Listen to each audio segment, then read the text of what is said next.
మనం వాడుతున్న English calendar కేవలం రోజులను లెక్కిస్తే మన తెలుగు పంచాంగం ఆకాశంలో జరిగే అద్భుతాలను ఆవిష్కరిస్తుంది. చాంద్రమానాన్ని అనుసరించి తయారు చేసిన మన నెలల పేర్లు ఆకాశంలోని నక్షత్రాల నుండి పుట్టాయి. పౌర్ణమి నాడు చంద్రుడు చిత్తా నక్షత్రంలో ఉంటే చైత్రంగా, విశాఖలో ఉంటే వైశాఖంగా, కృత్తికలో ఉంటే కార్తీకంగా. అంటే ప్రతి నెల ఒక నక్షత్ర ప్రతిబింబం. ప్రపంచం అర్ధరాత్రి 12 గంటలకు రోజు మారుతుందని చెబితే మన పంచాంగం సూర్యోదయంతోనే రోజును మొదలు పెడుతుంది. ఇది కదా ప్రకృతికి అత్యంత సహజమైన పద్ధతి.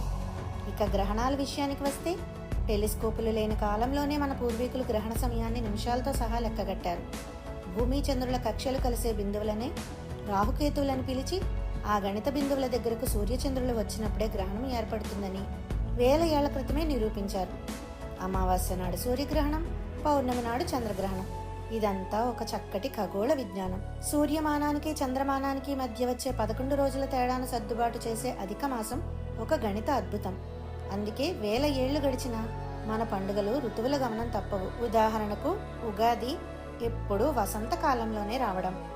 తిథి, వార, నక్షత్ర, యోగ, కరణ సమాయుక్తమైన మన పంచాంగంలో తెలిపే రాశి ఫలాలు ఒక వ్యక్తి అదృష్టం మాత్రమే కాదు, అవి ఆ సంవత్సరంలో ప్రకృతి ఎలా ఉండబోతుంది, సమాజంపై కాలం చూపే ప్రభావం ఏమిటి అని చెప్పే ఒక దిక్సూచి వంటివి. ఆంగ్ల క్యాలెండర్ కేవలం సమయాన్ని లెక్కిస్తే మన తెలుగు పంచాంగం ఆ సమయం మనపై, ప్రకృతిపై చూపే ప్రభావాన్ని విశ్లేషిస్తుంది. ఉగాది అంటే షడ్రుచుల పచ్చడిని ఆస్వాదించడం, రాశి ఫలాలు తెలుసుకోవడం, పంచాంగ శ్రవణం మాత్రమే కాదు.